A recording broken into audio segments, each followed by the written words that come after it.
Hello, it is Ryan, and we could all use an extra bright spot in our day, couldn't we? Just to make up for things like sitting in traffic, doing the dishes, counting your steps, you know, all the mundane stuff. That is why I'm such a big fan of Chumba Casino. Chumba Casino has all your favorite social casino-style games that you can play for free anytime, anywhere with daily bonuses. So sign up now at ChumbaCasino.com. That's ChumbaCasino.com. Sponsored by Chumba Casino. No purchase necessary. VGW Group. Void where prohibited by law. 18 plus. Terms and conditions apply.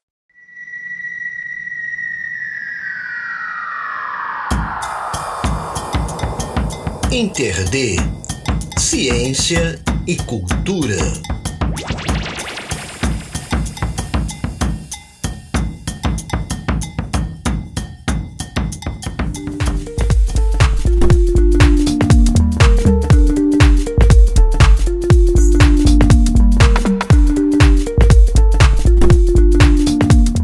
Olá povo, olá pessoas, eu sou a Deluna e estamos começando mais uma edição do InterD, Ciência e Cultura, programa veiculado na Rádio Universitária FM do Recife, nas principais plataformas de streaming e no portal www.interd.net.br.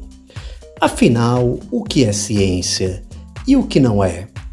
Este é o título do livro de André Bach, lançado pela editora Contexto, que trata do pensamento científico.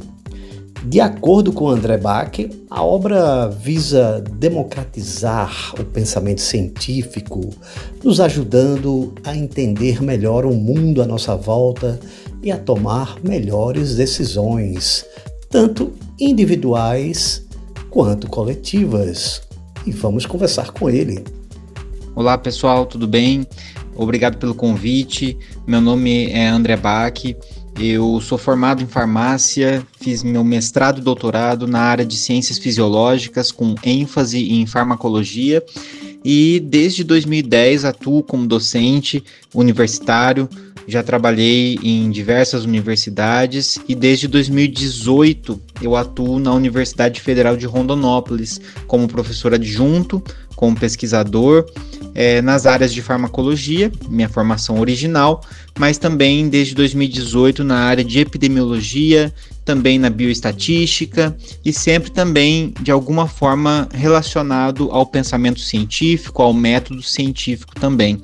Então essas são as grandes áreas que eu acabo atuando, né, e que conversam bastante com outra atuação que eu acabo tendo, que é a de divulgação científica. Então atuo também como divulgador científico aí desde 2016, primeiramente como através de podcasts, né? Comecei lá com o pessoal do SciCast e depois fui também fazendo isso pelas minhas redes sociais, através de sites também para os quais eu colaboro, como por exemplo eu sou colunista no Instituto Questão de Ciência. Então sempre que eu posso eu estou de alguma forma divulgando ciência, né? Bom, André, o que te motivou, né, a escrever este livro e poderia dar aí uma geral sobre os temas que são abordados na obra? O que me motivou a escrever, ou afinal o que é ciência e o que não é, foi o fato justamente de, tendo atuado como divulgador científico aí desde 2016, já me deparei com todo tipo de situação, de dúvidas a respeito de ciência, de determinadas crenças, muitas vezes prejudiciais, algumas posturas anticientíficas, né? E isso ficou mais intensificado durante a pandemia, com o aumento da polarização que a gente vê na internet hoje em dia também, e desde 2020, então, com a pandemia, onde eu comecei a usar também as minhas redes sociais pessoais para a divulgação científica, comecei a escrever diversos textos, né? E esses textos eles foram de alguma forma sendo organizados, né? Eu passei a organizar esses textos e percebi que em muitos deles eu abordava questões mais fundamentais da ciência. Então, eu não necessariamente, naquele texto que eu falava sobre Covid, eu estava falando só sobre Covid, eu estava falando sobre a forma com que a gente entende se um medicamento funciona ou não, os problemas que existem nos discursos das fake news, as posturas anticientíficas e negacionistas, que são comuns a vários outros assuntos, não apenas a Covid. E aí que isso me veio, né, à cabeça, o quanto que foi difícil para mim, na minha trajetória profissional e acadêmica, encontrar determinados assuntos, né, assuntos que muitas vezes são comentados muito superficialmente na universidade, que mal são falados no ensino médio, por exemplo, menos ainda no ensino fundamental, e que quando você começa a querer aprofundar sobre o pensamento científico, você simplesmente tem que ler diversos livros, você tem que ir atrás de filósofos da ciência, você tem que entender sobre probabilidade, você tem que entender sobre estatística, sobre vieses, cognição, uma série de questões. Então esse conteúdo, apesar de ele existir, é um conteúdo muito pulverizado e muitas vezes de difícil acesso, não só de encontrar os materiais, mas de entender esses materiais que costumam ser bastante técnicos, aprofundados ou nichados para cada área, né? Então, ao perceber isso, acabei tentando juntar num único livro, mais acessível, de ampla distribuição, de fácil leitura, até um tamanho também que eu tentei que fosse curto o suficiente para que as pessoas não desistissem da leitura no meio do caminho, para que elas conseguissem, mesmo no meio da correria, consumir esse material. Então tentei agrupar tudo isso num único livro. Basicamente foi algo que eu pensei que seria um material que é o material que eu gostaria de ter entrado em contato, por exemplo, no início da faculdade, para que eu já tivesse organizado na minha cabeça um pouquinho melhor o que é o pensamento científico, né? Então, os temas que a gente acaba abordando, né, que eu abordo nesse livro, envolve desde tentar definir o que é ciência, mas também percorrer um pouco sobre a história da filosofia da ciência, como que nós chegamos a pensar cientificamente hoje na contemporaneidade, mas o que nos influenciou, quem foram os grandes pensadores e as grandes ideias que influenciaram isso, né? A gente fala um pouco de lógica, de vieses, também sobre o pensamento probabilístico, que é algo que a gente acaba não falando muito no dia a dia, sobre método científico, né? Sobre ciência e pseudociência, sobre a diferença de ceticismo e negacionismo, sobre a suposta neutralidade da ciência, né? E até mesmo um pouquinho sobre a própria divulgação científica. Então é um livro que tenta comportar todos esses assuntos, né? Bom, atualmente em alguns ambientes, inclusive acadêmicos, né, a gente ouve ou lê, né, pessoas falando coisas como ciência ocidental, ciência branca europeia, né? O que é que você pensa sobre essas expressões, essas classificações, né? Faz sentido essas delimitações? Com relação a essa questão de dar um adjetivo, né, ou um apelido para a ciência, né, ciência ocidental, ciência branca europeia, isso é algo bastante complexo, né, e tem a ver um pouco com a questão identitária também, e tem a ver com um processo que mistura um pouco do que é a ciência enquanto ferramenta e uma certa confusão entre a aplicação ou a suposta aplicação daquilo que é científico. É óbvio que muitos dos pensadores que nós citamos hoje e que influenciaram a forma com que a gente enxerga a ciência hoje, de certa forma remete, né, à revolução científica iluminista e que tem muita relação ali a questões europeias, né? Mas que depois, obviamente, já faz bastante tempo que passamos por lá, né? Step into the world of power, loyalty and luck. I'm gonna make him an offer he can't refuse. With family, cannolis and spins mean everything. Now, you wanna get mixed up in the family business. Introducing The Godfather at ChumbaCasino.com. Test your luck in the shadowy world of The Godfather slot. Someday, I will call upon you to do a service for me. Play The Godfather, now at ChumbaCasino.com. Welcome to the family. No purchase necessary. VGW Group. Void where prohibited by law. 18+. Terms and conditions apply. E tivemos muitas outras mudanças e pensadores contemporâneos importantíssimos, né? E que até hoje nos influenciam. A filosofia da ciência, ela continua a evoluir, né? Ela não é uma coisa estática.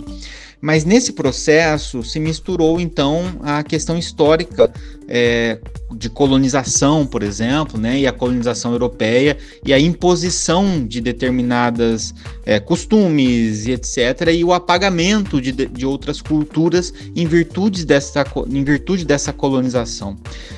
É claro que essa visão europeia, ela acabou então sendo imposta a muitos povos, e por conta disso se tem essa ideia de que a ciência seria então eurocêntrica, né?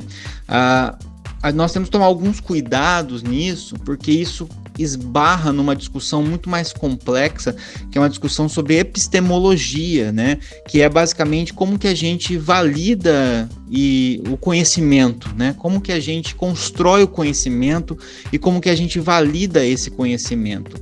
E a validação do conhecimento, ela não depende apenas de pontos de vista, né?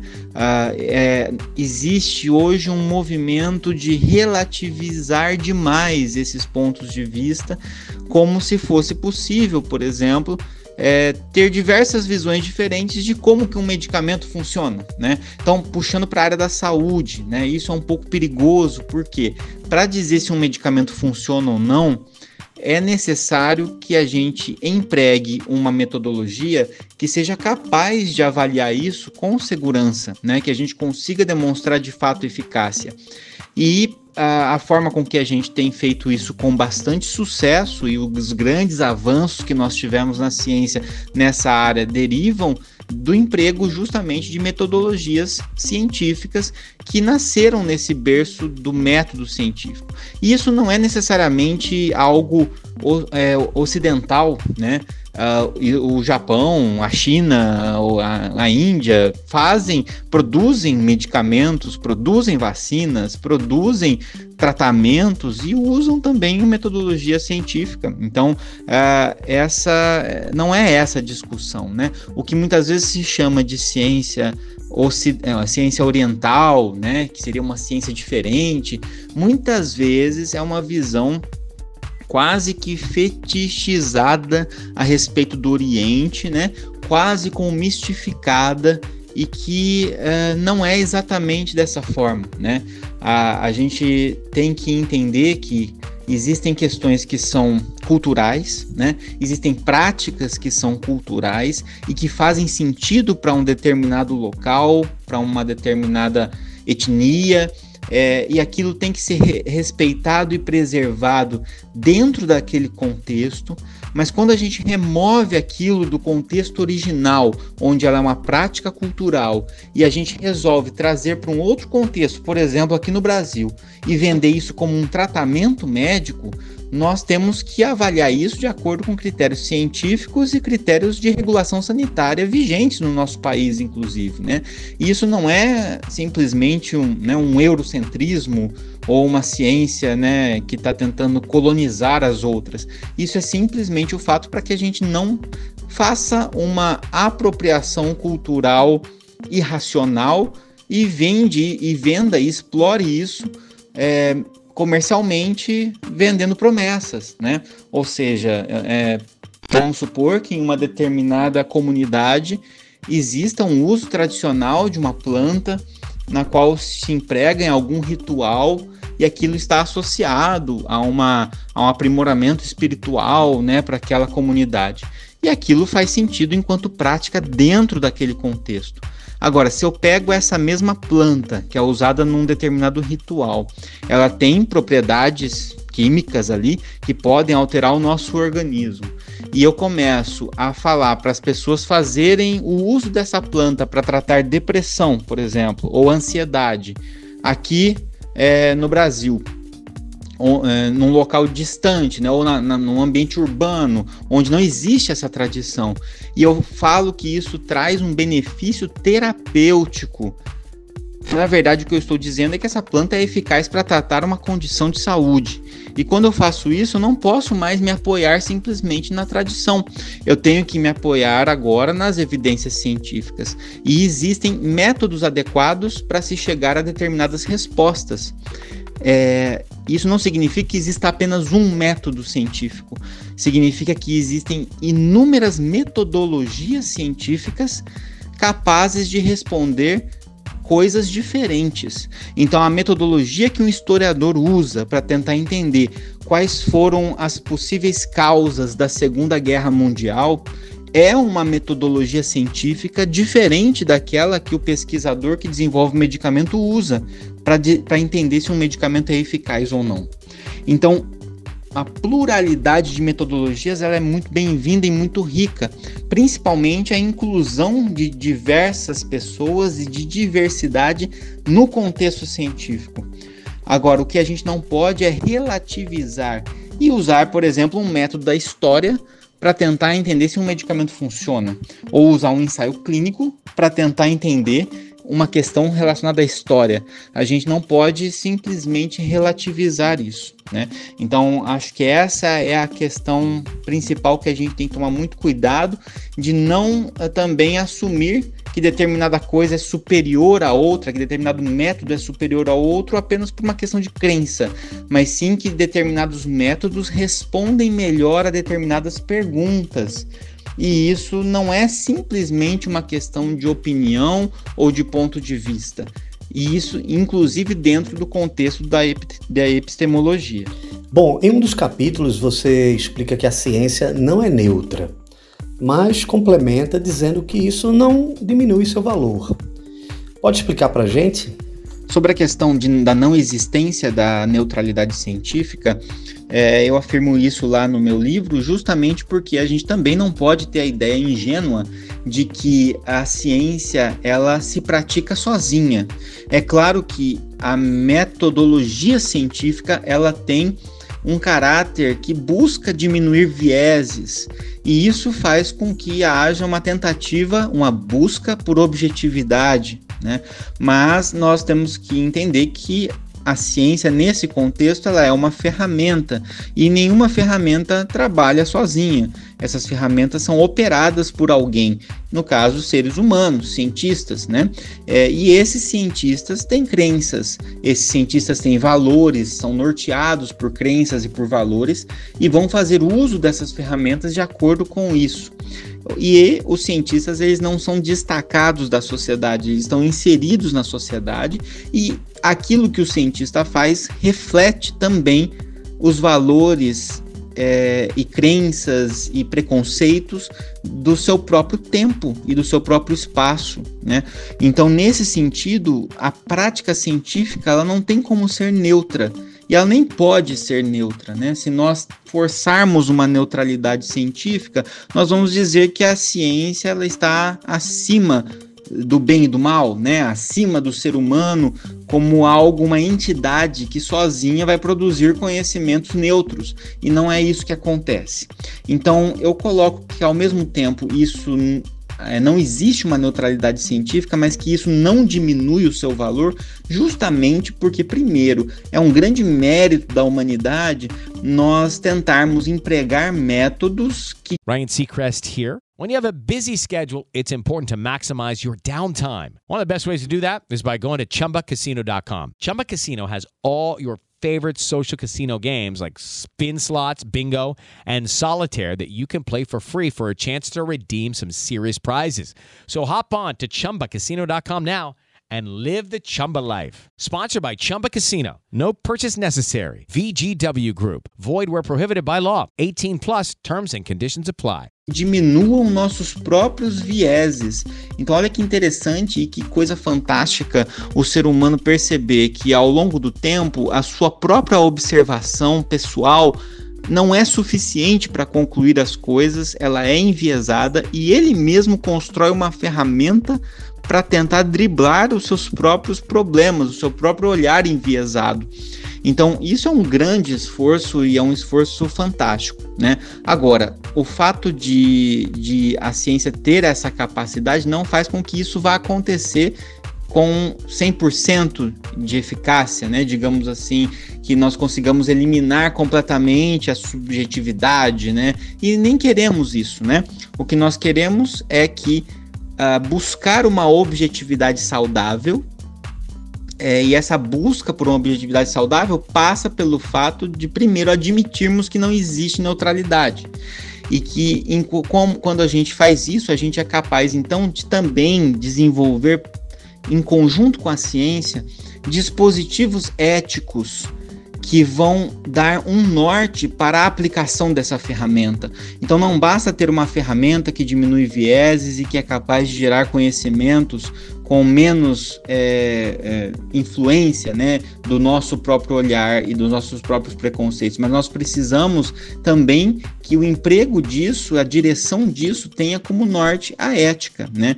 Então, e para ter isso, para ter um bom norte ético, nós precisamos de pluralidade, nós precisamos de inclusão, né, diversidade. Então, eu digo que isso não diminui o valor da ciência, porque quando a gente admite que a ciência ela não é neutra, nós abrimos espaço para melhoria, nós abrimos espaço para reconhecer que nós precisamos cada vez mais diversificar os cientistas, né, para que nós possamos ter múltiplos olhares dentro da ciência e esses múltiplos olhares modificarem ou aprimorarem os valores e que a gente consiga, de uma maneira mais representativa, nortear a prática científica.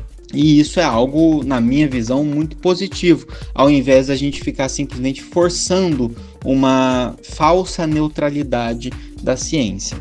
Bom, durante a eclosão da pandemia da Covid-19 e no dia a dia, né, é muito comum, né, a gente ouvir as pessoas tentarem justificar que certos tratamentos dão certo, falando coisas tipo, na minha experiência funcionou. Como a ciência, né, ou os cientistas encaram essa questão, né, das experiências pessoais? Com relação às experiências pessoais, né, essa ideia de, na minha experiência funcionou, na minha prática funciona, os cientistas, eles não ignoram isso, né? Mas os cientistas tomam muito cuidado com essa afirmação. Então, quando uma pessoa fala assim, eu usei tal coisa e funcionou, e mais pessoas falam isso, o cientista olha para isso como, eu acredito no que você está dizendo, na sua concepção do que é funcionar. Então, para uma pessoa que usa um medicamento ou usa uma planta ou faz qualquer tipo de intervenção e ela se sente melhor e ela fala então que funcionou, é isso que ela está querendo dizer. A palavra funcionar nesse caso está dizendo o seguinte: eu tomei isso e no dia seguinte ou horas depois ou dias depois eu me senti melhor. E isso não é mentira, né? A pessoa está relatando de maneira descritiva que ela usou uma coisa e depois ela se sentiu melhor. Então, esse relato descritivo, ele é totalmente válido. Agora, o que não é válido é a inferência que se faz sobre isso apenas com essa observação. Então, dizer, olha, eu usei tal coisa e depois de uns dias me senti melhor. Ok. Agora, dizer eu me senti melhor porque eu usei tal coisa, é isso que o cientista se mantém cético. Então, quem é o responsável pela melhora? Quem é o responsável pelo efeito? Então, é a ideia de causalidade que nós investigamos. Então, a correlação individual que a pessoa faz, eu usei isso e depois eu estava me sentindo melhor, essa correlação, ela depende da observação da pessoa, ou do profissional de saúde, ou do próprio cientista, e essa observação ela é válida, essa correlação ela existe. Agora, essa correlação é causal? Foi aquilo ou aconteceram outras coisas? Ou o meu olhar ele está enviesado? Então, os relatos pessoais eles têm uma função que é a de que quanto mais a gente vê as pessoas relatando alguma coisa, isso chama a atenção do cientista para levantar uma hipótese, não para chegar a uma conclusão. Essa é a grande diferença. A pessoa que usa e se sente melhor, ela conclui que o medicamento funciona.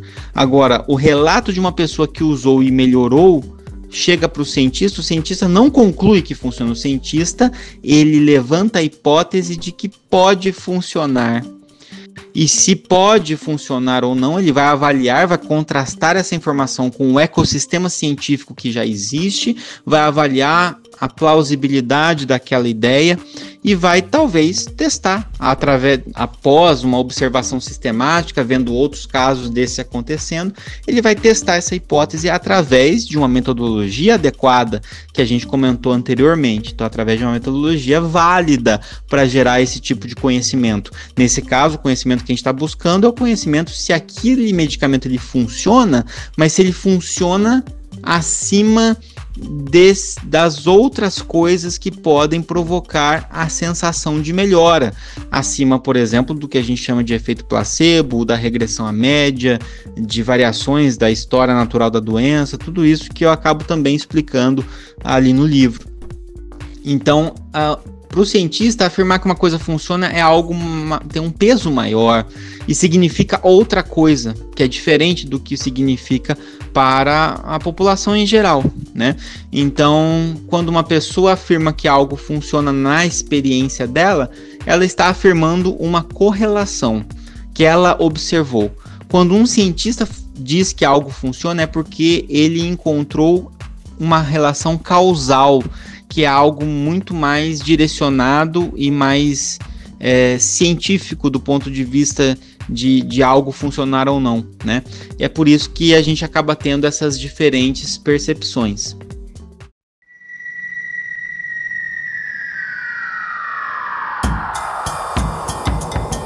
Inter-D, ciência e cultura.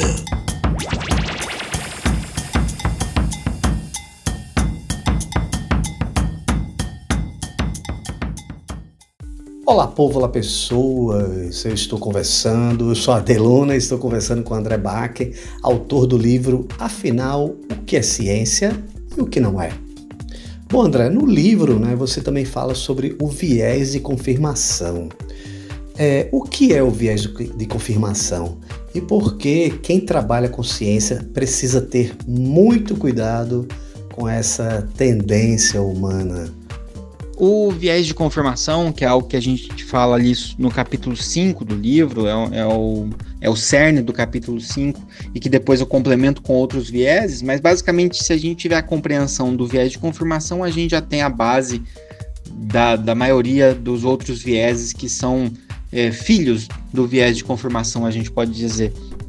O viés de confirmação é essa tendência que a gente tem de buscar informações e de interpretar informações de modo que confirmem nossas crenças prévias.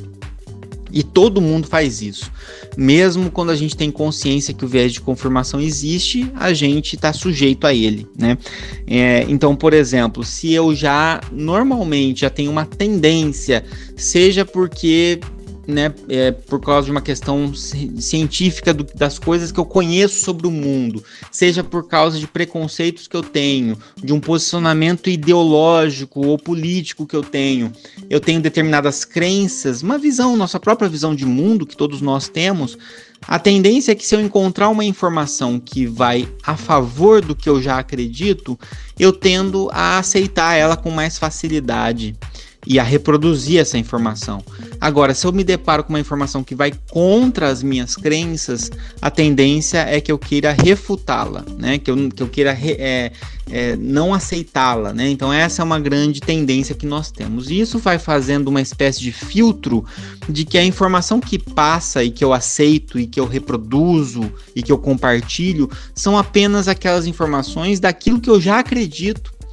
Então, em última instância, eu não aprendo nada quando eu fico lendo coisas na internet, porque eu só aceito as informações daquilo que eu já acredito. Eu não tenho a oportunidade de confrontar as minhas próprias crenças, abrir mão de crenças antigas e substituí-las por uma posição nova, através de uma evidência que eu acabei encontrando. Então, de repente, eu faço uso de um tratamento alternativo que eu sempre achei que foi bom para mim e que, em um dado momento, eu me deparo com a informação de que aquilo cientificamente não tem eficácia.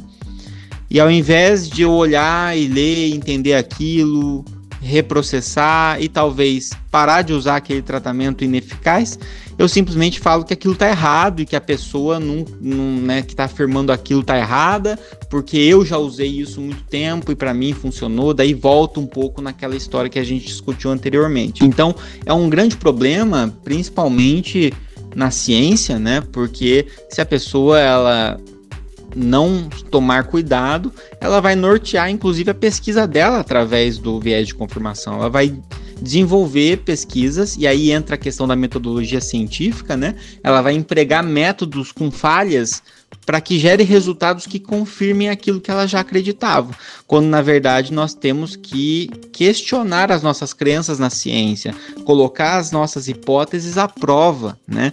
Que é algo ao contrário disso, né? A ciência ela trabalha muito com base nessa questão de um ceticismo em relação àquilo que a gente acredita e um ceticismo em relação às nossas próprias hipóteses científicas e um ceticismo saudável em relação até aos resultados daquilo que a gente encontra. É assim que a gente consegue identificar falhas na ciência e corrigir e chegar em progresso científico. Só existe progresso científico por causa disso, né? Só que isso também afeta o nosso dia a dia, as nossas decisões do dia a dia. Então, se a gente tem consciência do viés de confirmação, a gente pode começar a se perguntar no dia a dia por que a gente gosta de algumas informações que a gente lê na internet e por que a gente tem raiva de outras informações. Será que eu gosto de uma informação que apareceu para mim porque é de fato uma informação boa, ou eu gosto dessa informação porque ela fala exatamente aquilo que eu queria ouvir, mesmo estando errado? Será que eu tenho raiva de uma informação na internet porque ela é uma informação errada, é uma fake news, é algo ruim? Ou será que eu não gosto de uma informação que eu li na internet porque ela confronta crenças minhas que estavam errados do ponto de vista da realidade, né? Então, aí é um grande ponto de evolução aí para a gente trabalhar, que é um ponto contínuo de tentar minimizar a influência desse viés. E por fim, afinal, o que é ciência? Eu não acho que eu seja capaz sozinho de definir o que é ciência, né? Mesmo o livro, apesar de ter esse título, a gente não chega exatamente numa definição exata do que é ciência, né? A gente percebe que existem nuances e muitos aspectos a se considerar quando a gente vai falar ou perceber se um conteúdo é científico ou não, né? Muita gente se debruça sobre isso, sobre o que a gente pode chamar de critério de demarcação, aquilo que define o que é científico e o que não é, por exemplo, ou aquilo que é pseudocientífico. E talvez a definição que eu trago logo na primeira página do livro, então não é spoiler para ninguém, mas que o livro inteiro depois tenta se aprofundar, talvez seja algo que a gente pode ter um ponto de partida. Então eu vou trazer a mesma definição aqui para vocês, né? Então a ciência ela seria, nesse caso, um grande empreendimento coletivo da humanidade, que organiza os nossos conhecimentos e até mesmo predições que a gente faz sobre o universo. Essas predições não é nada místico ou premonitório, mas sim estimativas, né? Com base nas nossas observações e com base também na estatística, né? E esses conhecimentos, eles são obtidos, eles são confrontados, eles são atualizados por meio de um método próprio. E quando a gente fala que é um método próprio, não é uma metodologia, mas é um conjunto de métodos que obedecem a determinado rigor e que podem responder a determinadas perguntas, como a gente falou anteriormente, né? E essas metodologias, elas são transparentes e são apoiadas em um ceticismo organizado, que nos ajuda a reduzir incertezas que temos sobre o mundo que nos cerca.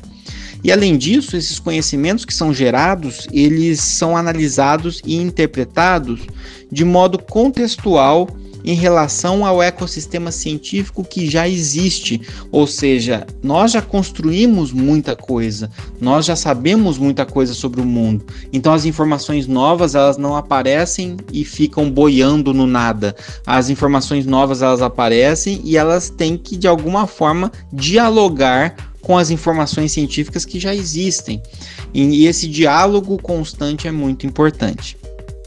Então, acho que, de modo geral, essa é a visão que eu poderia trazer a respeito do que é ciência e uma certa pincelada aí dos conteúdos do livro. Um abraço e muito obrigado. Bom, é isso aí, pessoas. Vocês ouviram André Bach falando sobre o livro O que é Ciência e o que não é. Super obrigado, André, pela participação e parabéns pelo livro, muito bom. Eu estou no finalzinho dele, recomendo. E você pode acessar este e outros conteúdos sobre ciência e cultura no site www.interd.net.br.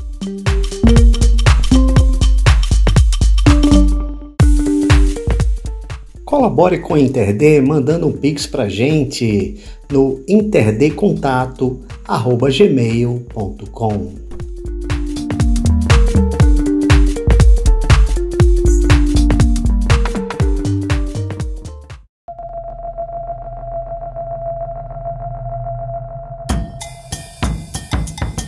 Interd, Ciência e Cultura. Apresentação e pautas, AD Luna. Vinhetas, edição e trabalhos técnicos, Pedro Santos e Estúdio Bacamarte. Site www.interd.net.br.